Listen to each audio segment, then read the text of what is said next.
Boa noite, doutor Guilherme. Tudo bom? Boa noite, Carlos. Tudo bem? Beleza? O Alex aí, vamos ver se eu... O Alex tá entrando aí, ó. Alô, doutor Alex. Fala, meu amigo, tudo bem? Tudo bom, Alex? Tranquilo. Tá com eco, né? Ó, meu fundo aí, gostou do meu fundo? Bonito esse fundo aí, Cara, eu coloquei, mas não consigo tirar. Tá igual o doutor Guilherme ali, ó. Não, o fundo do Guilherme é verdadeiro, cara. É o escritório. O dele é verdadeiro. Ó, então, como de praxe... Hein, Alex? Como de praxe... nossa primeira live pelo canal do grupo lá, né? Aí o tema nosso é teses defensivas da advocacia criminal. Aí estamos com dois gigantes, né, da advocacia criminal. Dr. Alex Oxendorf. Ô, Alex, eu não aprendi a falar esse nome inteiro ainda, cara.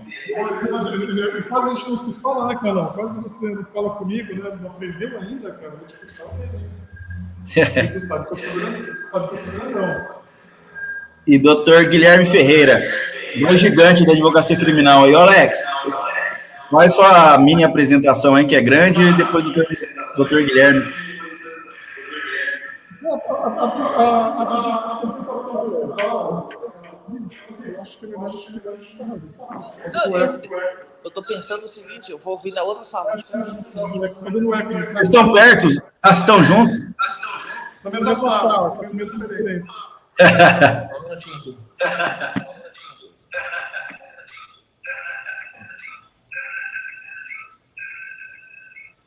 Não, mas é da época que eu falo. Mas deixa isso aí. Agora ficou melhor, agora. Agora ficou bom? Outra sala. Bom, então, enquanto o Guilherme está se posicionando lá, a apresentação principal, Carlão, é o seguinte: Alex Oxendorf, advogado criminalista há 25 anos, exclusivamente criminalista. Não precisa mais que isso. Não precisa mais, né? Professor, doutrinador, aí um dos caras fantásticos de direito criminal. O doutor Guilherme aí, pelo que eu vi, aí não tá mal acompanhado não, hein? Não, ultimamente, graças a Deus... O Guilherme é fera. Né? Ele manda aqui em Santa Catarina, rapaz. Ficou doido com ele aqui. A gente tem umas parcerias aqui em processo que trabalhamos em conjunto, né? O rapaz manda aqui em Santa Catarina, né? Pô, tu viu pra onde ele me levou para almoçar ontem, né? Tu viu a foto. Né? Não, mas na verdade a gente sempre trata bem os amigos, né? E aqui em Santa Catarina é porque o cara acaba sendo do estado, tem um pouco mais de afinidade com as pessoas e consegue fazer um bom serviço, né? E aí, Carlos, o que tu tem para me dizer? Eu sou advogado criminal desde 2016. Hoje atuo em algumas operações, até o Dr. Alex atuou comigo também. A gente conseguiu alguns êxitos juntos, né? E vamos buscando aí cada vez mais se aperfeiçoar, estudando sempre, né? E escritor também, né? Você tem um livro, né? Lavagem de Capitais, né? Tem um livro sobre lavagem de capitais. Uma visão defensiva, na verdade, é o primeiro escrito que foi feito para advogado, tá? Cansado de ouvir... O Dr. Marcos que mandou para mim no grupo um dia. Falar nisso, tem que marcar uma com ele qualquer dia. Vou marcar para ti... Vou mandar um para ti, Carlos. Poxa, me manda sim, cara. Vou mandar para você. Eu vou querer mesmo, porque eu não fiz questão, porque livro de promotor, cara, eu não... Mas é amigo do Alex e é um ótimo promotor. É justo, leal e é o único que a gente faz umas lives às vezes e vale a pena. Do Vanfredo, Alex, tá me devendo um livro, até hoje você não me mandou, mas eu não fiz muito questão. Eu nunca mais fui convidado para ir em Assis, né? Tô esperando um convite para ir. Mas tem correio. Pô. Ou seja, eu não vou receber o convite, tá? Oh, mas legal, Alex. Ô, Guilherme, doutor Guilherme, desde 2016, mas está aí já anos-luz à frente já de muitos colegas da advocacia, né? Ah, graças a Deus a gente conseguiu entrar num nicho muito bom, né? Que é esse ramo da advocacia criminal, num contexto todo, tem que ter um dom, né? Tu tem que gostar disso. É um ramo muito difícil, a gente sofre bastante perseguição, né? Então tem que ser firme, sempre firme e sempre brigar pelos direitos dos nossos clientes. Pô, legal, muito importante isso. Então vamos iniciar, o doutor Alex, você que é o mestre das teses defensivas aí. Opa! Gostaria que você falasse sobre aquela tese lá que ganhou bastante repercussão, chegou no CNJ, e inclusive teve um vídeo seu que viralizou também, né? O pessoal até hoje, de vez em quando, joga nos grupos de advocacia aí, sobre aquela do interrogatório exclusivo pela defesa. É um ponto, porque alguns falam que a interrogatório é meio de defesa, outros falam que é meio de prova, mas o que acontece? Existem alguns vícios na condução de processos, isso a gente acaba, infelizmente, presenciei muito isso, que o interrogatório era sempre pautado, não só interrogatório, as oitivas, em especial a oitiva de testemunha, era pautado sempre do que estava na denúncia. O promotor, o juiz lia a denúncia e se começava a perguntar em cima da denúncia. E aí a gente já começou a se colocar contra isso. Em várias oportunidades a gente se colocou contra isso. Tivemos uma série de resultados positivos levantando essa tese, que o juiz ele não pode fazer, primeiro, ele pode fazer a pergunta, iniciar fazendo a pergunta, e se ele adotar pontos da denúncia, ele vai estar escolhendo um lado. Se ele está escolhendo um lado, ele está sendo imparcial. Mas indo para a questão do interrogatório, também existe um grande problema, Carlos, que não é raro, né? E você sabe que não tenho papas na língua para falar o que eu realmente penso de postura de juízes e promotores. E não é muito raro a gente se deparar em processos que o promotor é um verdadeiro Torquemada. Torquemada era aquele famoso inquisidor do período da Inquisição, da Igreja, um espanhol, que ele usava métodos terríveis para obter confissões. E existem vários juízes que assim procedem. Eles esquecem que a função dele é imparcial, eles esquecem que a função dele é tentar buscar a verdade, mas principalmente que aquele interrogatório é um momento sagrado do processo.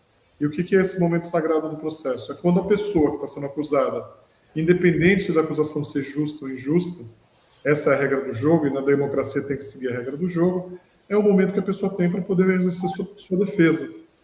E se ela está no momento sagrado de exercício da defesa dela, ela não pode ser pressionada, ela não pode ser aviltada, ela não pode ser diminuída, ela não pode ser humilhada, ela não pode ser colocada em nenhuma forma, de nenhuma maneira, em uma situação constrangedora, numa situação que venha causar algum tipo de constrangimento, e constrangimentos esses que podem gerar, inclusive, a inibição, o medo da pessoa falar livremente a versão dela e apresentar a versão dela.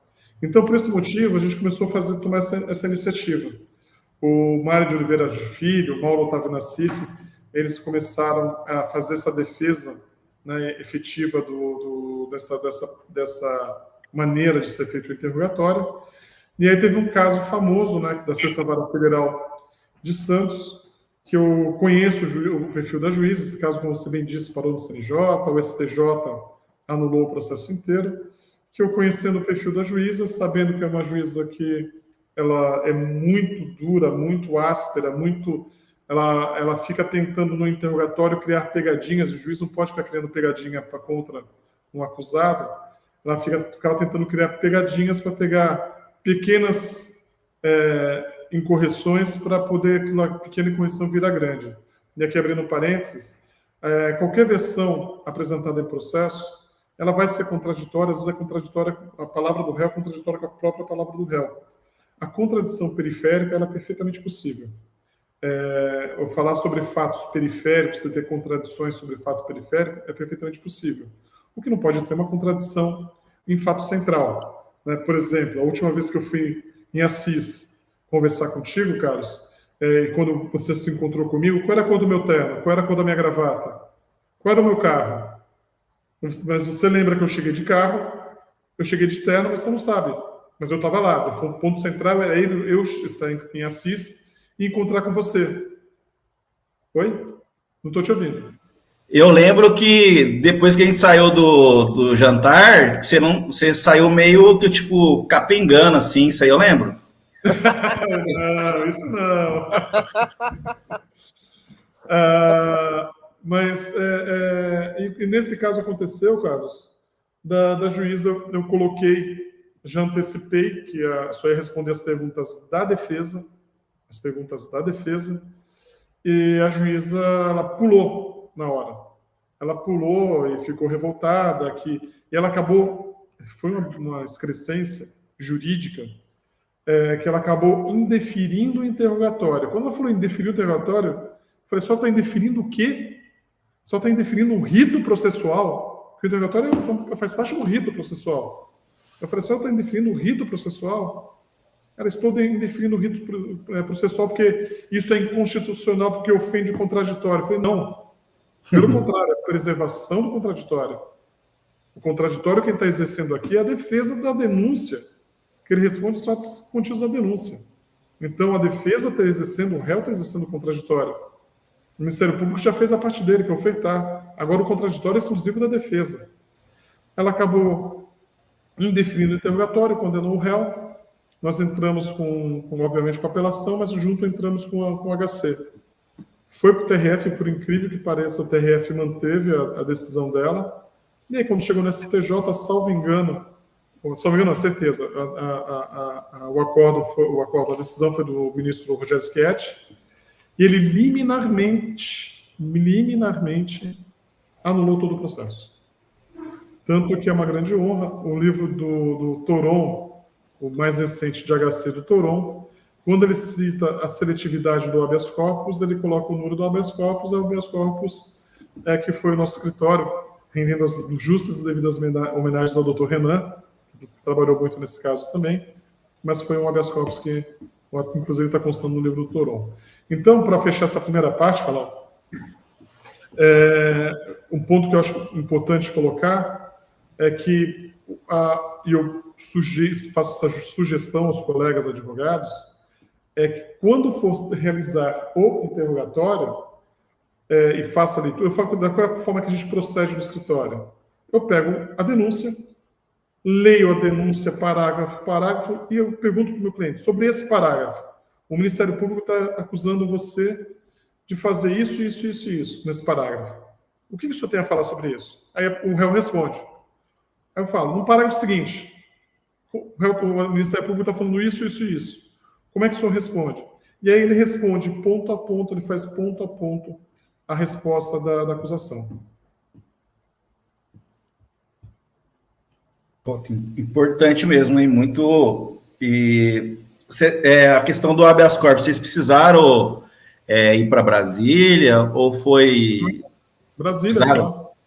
Por incrível que pareça, o TRF3, se não me engano, foi a sexta turma do TRF3, eles mantiveram a decisão da juíza. E aí nós entramos com um habeas corpus, e aí que eu falo, do TRF no mérito, 3-0, tomando pau. Aí entramos com o HC no STJ, com a RHC no STJ, liminarmente, o Rogério Schietti mandou anular tudo. Liminarmente, não colocou nem para a turma julgar. Deu a decisão liminar e não colocou em julgamento, que era uma questão pacificada na turma, e acabou tendo a concessão da ordem, anulando o processo do ato do interrogatório, determinando que fosse realizado o interrogatório nos modos que a defesa havia proposto. Ah, sim. Mas não precisou a parte presencial ir até Brasília, protocolar memorial? Nós sempre fazemos isso, Carlos. É uma regra do nosso escritório.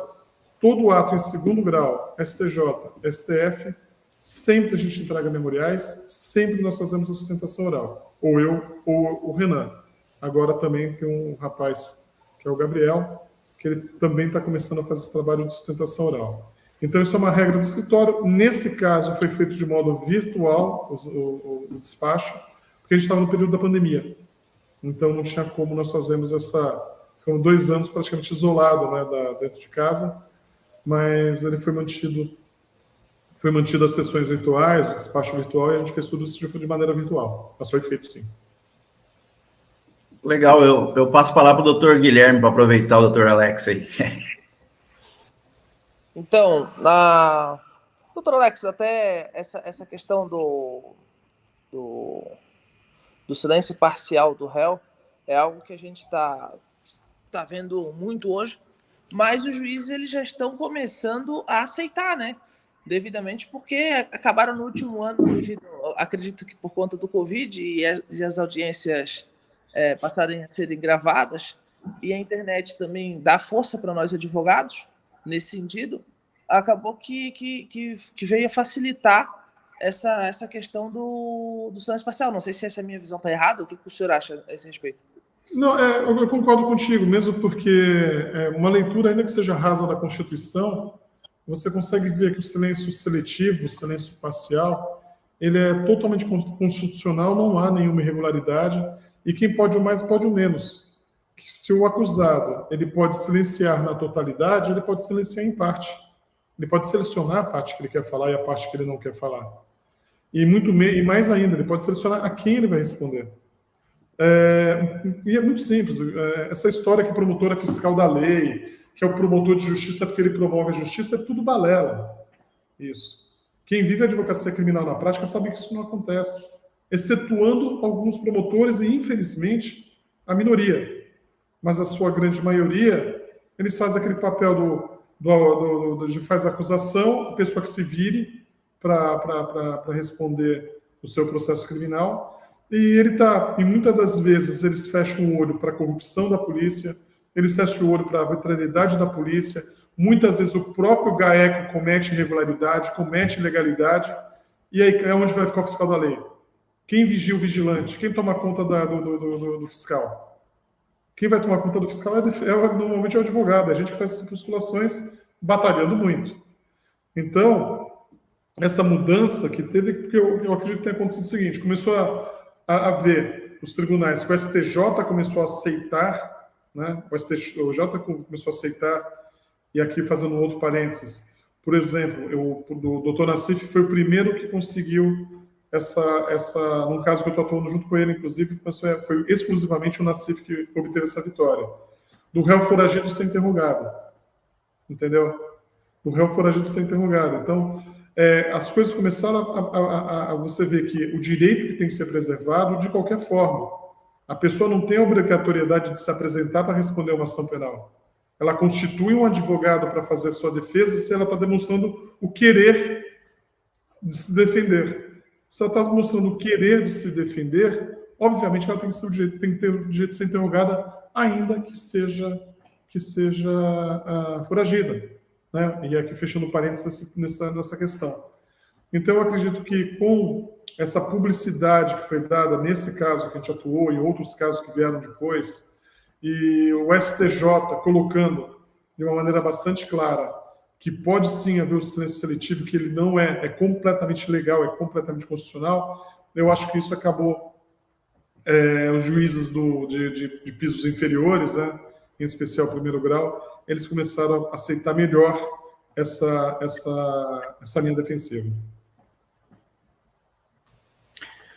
Bem legal, boa lembrança, doutor Guilherme, aí, bem oportuno mesmo, porque eu fiz uma audiência faz uns 2 meses, eram 3 réus e tudo teses conflitantes, assim, inclusive todo mundo querendo minha cabeça como advogado. Mas... Faz parte, Carlão. Faz parte. Mas os outros 2, o meu cliente, ele exerceu tudo. Ele falou tudo mesmo, porque ele era delator. É complicado, mas a tese para ele era melhor ser delator. E os outros advogados, os dois advogados, exerceram esse silêncio parcial aí. E o juiz aceitou tranquilamente. O MP também concordou. medo de anular o processo é maior do que aceitar, né? Não, sim, e outra coisa, o que eu falei, se fizer uma leitura rasa da Constituição, né, com relação à garantia que uma pessoa tem, a garantia que um cidadão tem ao ser acusado, do direito de silêncio, o direito total ao silêncio. Se eu tenho direito total, eu posso ter eu posso ter uma relatividade nesse silêncio. Eu posso escolher de quem eu vou responder. Eu não respondo por perjúrio, não tem crime de perjúrio no Brasil. Eu não respondo por falso testemunho, porque eu não sou testemunha, né? O réu, no caso, não é testemunha. Então, qual o problema da pessoa selecionar o que vai responder? E a única orientação que eu dou aos colegas é que ataque a denúncia. No interrogatório, né, não estou falando do que é o ideal, estou falando do que eu faço e é uma sugestão, nem orientação, uma sugestão. A gente fazer o ataque à denúncia. Lê cada parágrafo da denúncia e pergunte objetivamente sobre aquele parágrafo que a pessoa tem para responder. Porque também é muito comum, Carlos, a gente pega interrogatório, o promotor pega fato de outro processo, pega fato do antecedente do réu, pega fato que não é contido na denúncia. A pessoa, eu peguei um processo um tempo atrás de tráfico na Federal, que o juiz começou a perguntar sobre assuntos que não tinham nada a ver. Eu falei assim, é questão de ordem. Nesse caso, o meu cliente falava muito bem, eu queria que ele... Mas o juiz começou a falar, é questão de ordem, porque Vossa Excelência tem que pautar suas perguntas no que está na denúncia e na resposta à acusação. Esses são os dois instrumentos que o juiz tem que usar. Por quê? Ele está se defendendo, ele se defende do fato contidos na denúncia. Ele respondeu à acusação, nós queremos os dois pontos, os dois pontos que são controvertidos no processo. Então o juiz tem que pautar a pergunta em cima desse ponto controvertido. Porque ele tem que julgar em cima do que está sendo proposto na ação penal, e não fora do que está sendo proposto na ação penal. Não é? E aí eu comecei para o juiz, eu falei, Excelência, Vossa Excelência pergunte o que está no interrogatório, na denúncia, ou o que está na resposta à acusação. Agora, o que você está perguntando são fatos que não foram denunciados, que não interessou para o Ministério Público, e você não mandou aditar a denúncia para esses fatos. Então, por qual motivo o magistrado está perguntando agora sobre um fato que não é relevante para o Ministério Público, não é relevante para a acusação e também não é relevante para a defesa? Não, doutor, mas quem determina aqui que vai perguntar sou eu. Eu falei, só vai determinar? Vai. Então, só não pergunta mais. Só vai responder as minhas perguntas. O meu cliente agora só responde as minhas. Aí o juiz ficou puto da vida, né? Mas é o senhor que determina o interrogatório? Não é, doutor, sou eu que determino agora. Vai fazer dessa forma agora. Entendeu? Inclusive, a gente vê muito disso em operações, né, doutor Alex? Porque ela é uma cadência de operações que vem sendo deflagradas, então eles deflagram uma operação, muitas vezes, inclusive, medidas cautelares forçadas, tem a interpretação ou obediência da lei, está dizendo, com uma interpretação de uma lei que seria taxativa, e gerando, inclusive, prisões, exemplo de prisões temporárias que, no meu ver, muitas vezes são prisões, digamos assim, mais morais, né, para poder pegar a pessoa no psicológico. Então, é mais uma tortura psicológica, né?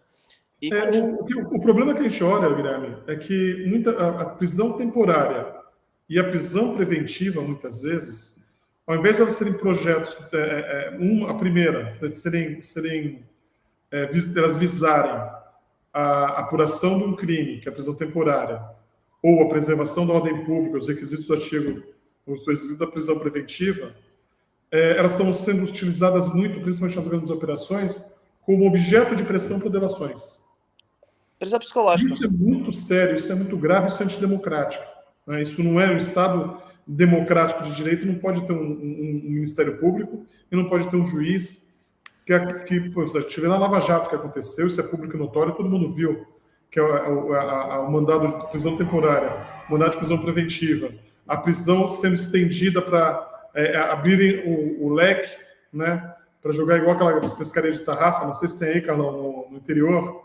Em Santos, né? Eu moro em Santos, aqui no litoral, que o Guilherme mora no litoral de Santa Catarina. É comum a pesca de tarrafa, aquela rede que abre um guarda-chuva.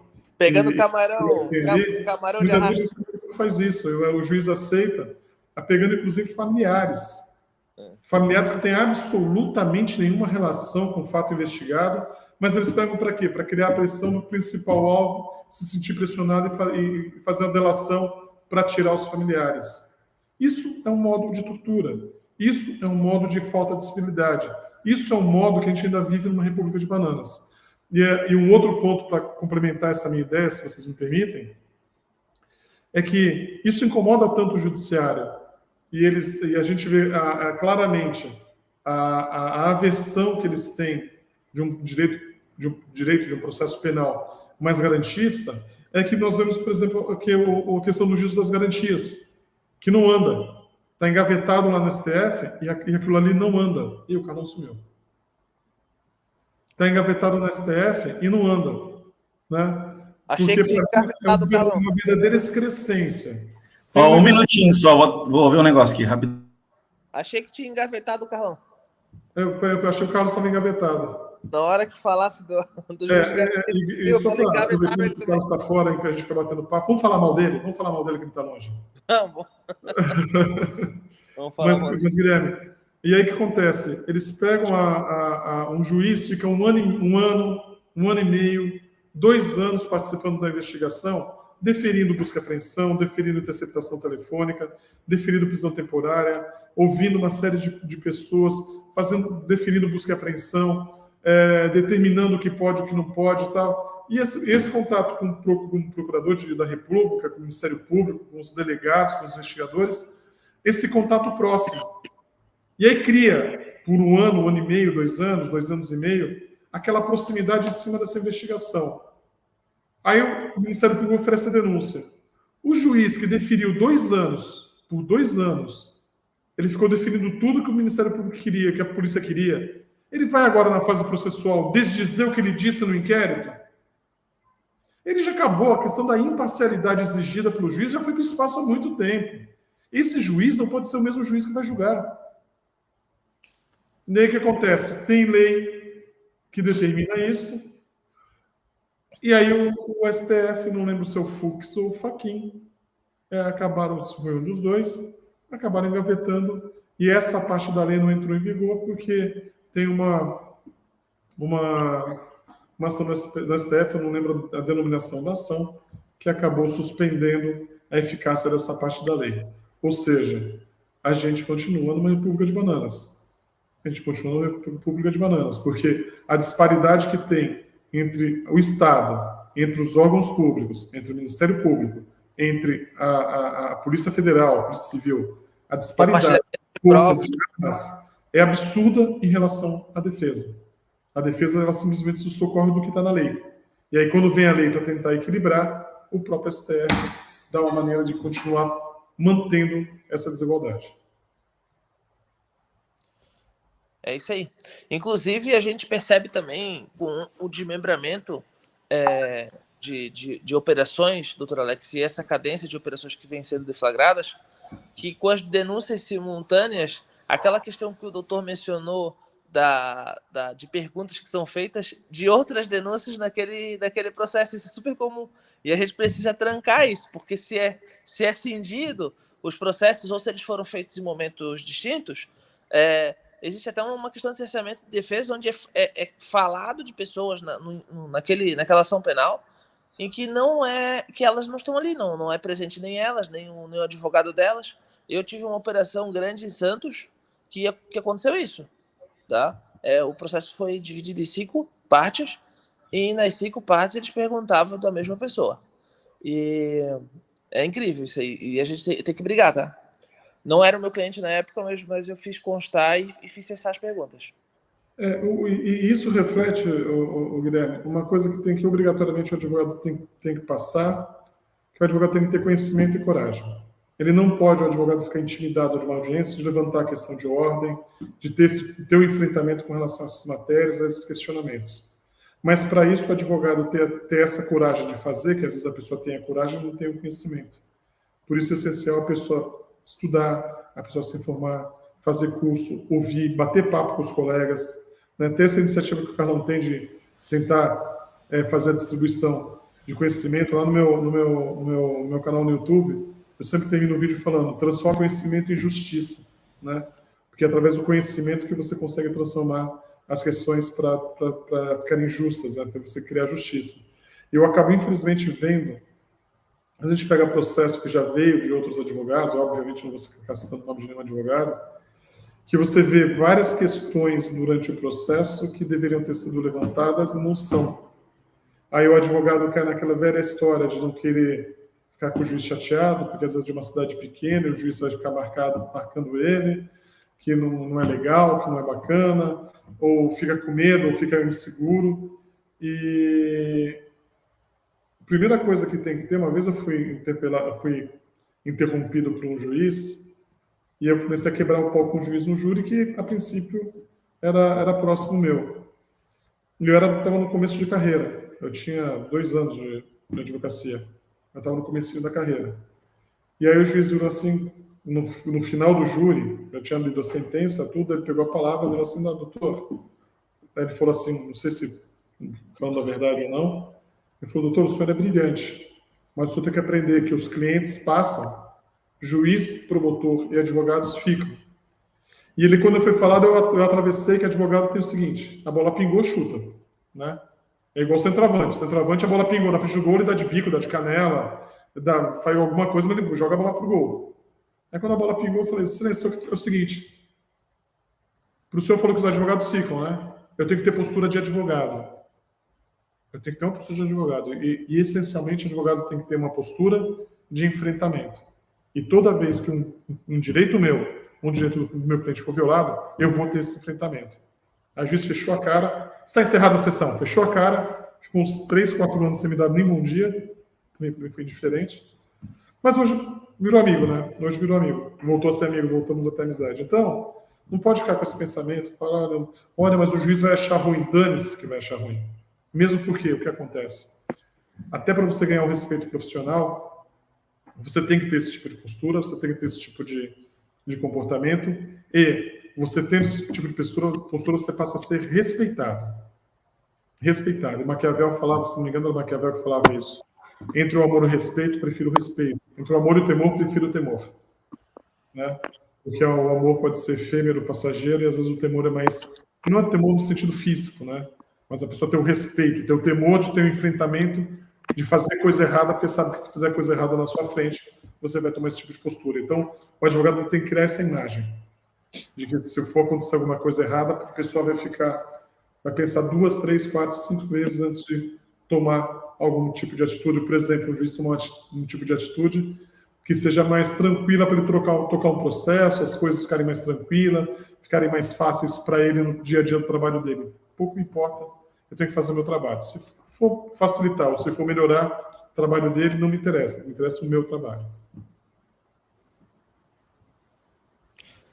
Hoje, inclusive, a gente estava indo atender um cliente no centro-oeste aqui de Santa Catarina e até, doutor Alex, você comentou comigo uma coisa que eu achei muito interessante, até pensei talvez de trazer para a live, que é a questão, até como uma forma de dica para os colegas, a questão do... Opa, voltei, não fui engavetado. Voltei. Ele está aqui atrás, aqui na sala, aqui atrás. Pegar, tem que ser rápido, tá? Voltei, eu senti que vinha me pegar. E o senhor comentou sobre a questão do conteúdo e da forma, em cima da denúncia.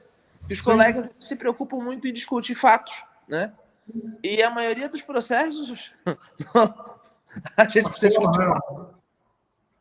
Porque o que o Guilherme está falando, Carol, a gente estava batendo um papo na hora do almoço, é porque o processo sempre vai ter 2 coisas, 2 pilares que sustentam. Que sustentam coautoria e materialidade, mas na questão da defesa, a gente vai ter sempre 2 pilares que vão sustentar a defesa. Que a análise, vamos pelo segundo pilar, que é o mérito. É a prova que condena ou absolve. É o que a prova fala. Só que antes disso tem a forma.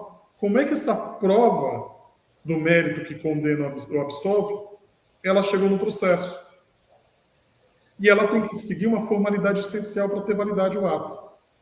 E eu vejo uma quantidade impressionante de processos que você olha que formalmente a prova está errada, o colega não identifica essa quebra de formalidade, esse erro de formalidade muitas vezes uma nulidade absoluta, e ele avança para um processo ignorando, não levantando isso, só para discutir o mérito, para justificar a conduta que o cliente dele praticou ou que não praticou, né? Esquecendo que, às vezes, se você, na forma, você levantou e foi colocada essa prova formalmente irregular,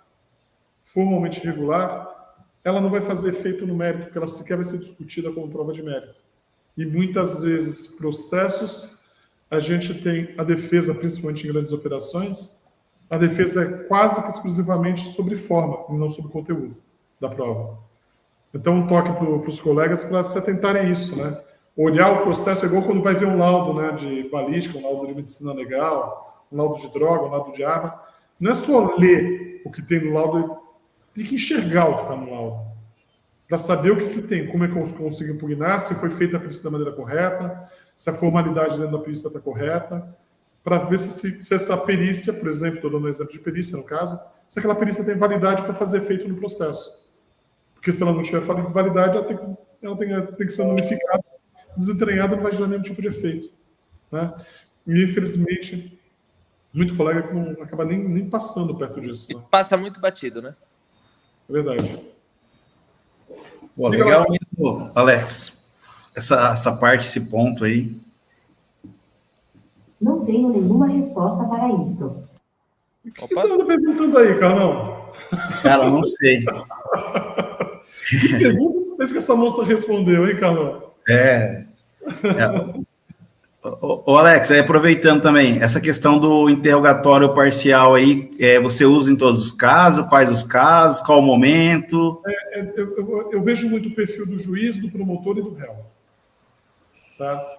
Então, se eu tenho um cliente que ele é muito inteligente, domina um assunto, por exemplo, uma vez eu fui fazer um interrogatório de um processo administrativo disciplinar, que era um diretor de cartório, o cara tinha 28 anos como diretor de um cartório criminal, e veio um juiz meio maluco e resolveu processar, abrindo um processo demissionário contra ele. E ele colocou vários fatos, né? E não, primeiro foi generalizando os fatos, e aí quando chegou na hora de começar a perguntar sobre os procedimentos que ele adotava, aí o cara, 28 anos de diretor de cartório, o cara sabia aplicar absolutamente tudo. E o cara falou, isso aqui é de uma portaria que tem da Corregedoria Geral de Justiça, tal, eu agi por causa dessa portaria. Então, aí era um cara que ele pegou o assunto, ele esgotou o assunto.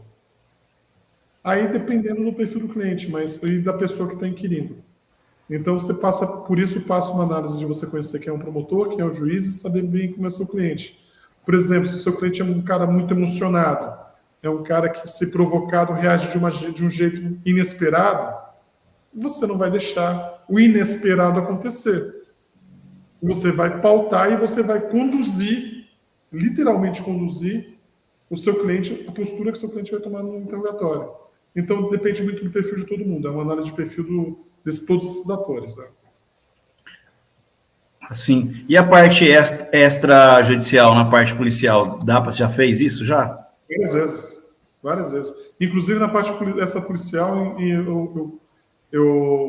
aí a gente tem que conhecer o artigo 7º do Estatuto da OAB, que é a lei federal.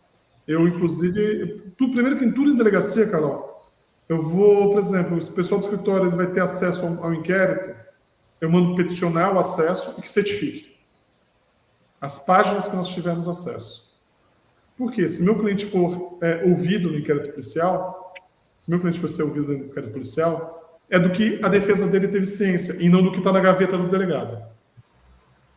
Já teve casos que eu levei uma cliente minha, ela foi só interrogada na terceira vez. Foi na primeira vez, tinha 40 páginas o inquérito. E aí ele começou a fazer... Quando ele fez pergunta que não era das 40 páginas que eu tive acesso, eu falei, parou. E eu gravando. Onde está isso, doutor? Não, mas eu pergunto o que eu quero. Não, você não pergunta o que o senhor quer. O senhor pergunta pela Constituição. Minha cliente está sendo interrogada, ela tem que ter acesso a toda a prova. Então, o que o senhor está perguntando não está encartado, o senhor não pode perguntar. Aí houve uma discussão, veio para minha cliente, levanta e vamos embora.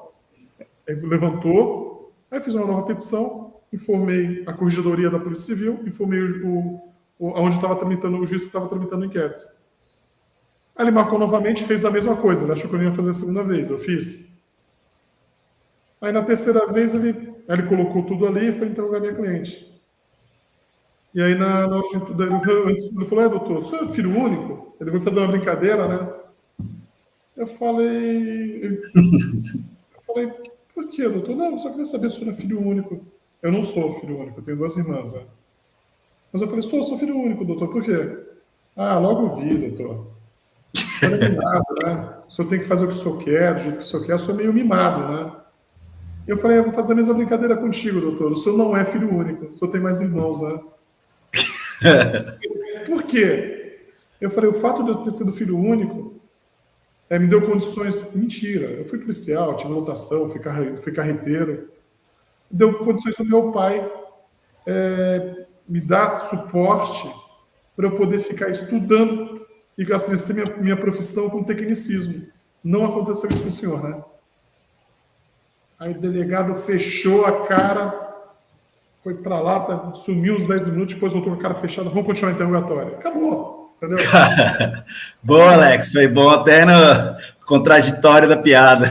Né? Carlão, cara, eu adoro você, estou sempre à sua disposição, só que tem um voo daqui a pouco. Não, vamos ficar aí, não. Aproveitando aí, pessoal, aí, sigam o canal do Dr. Alex, aí é questão de ordem, viu? Alex Oxendorf em questão de ordem. Isso. Vamos concluir, então, só para o Dr. Guilherme, mas tem mais alguma pergunta? Não, eu acho que a live foi bem objetiva. E é isso aí, doutor Carlos.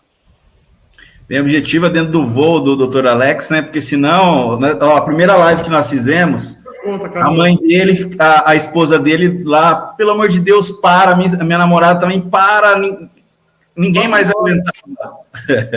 4 horas de live a gente... 4 horas, quase entrou pro Guinness. Né? O que ia fazer na pandemia, Carlão? Início da pandemia, né? Início da pandemia. Eu coloquei não sei se era o uísque ou vinho aqui do lado, fiquei tomando uísque e batendo papo, né? Fazer o quê? Né?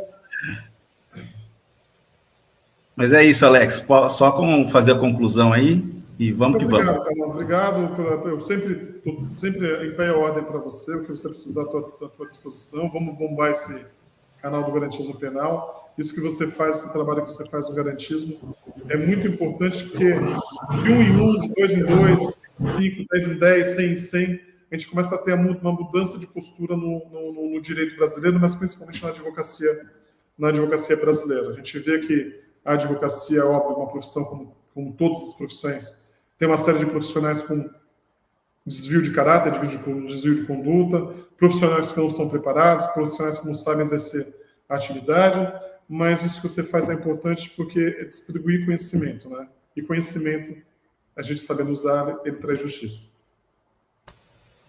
É isso, contigo, doutor Guilherme. Quero agradecer, Carlão, quero agradecer você também, doutor Alex, pela oportunidade. Quero mandar um abraço a todos que nos ouvem ao vivo e provavelmente vai ficar... É no YouTube?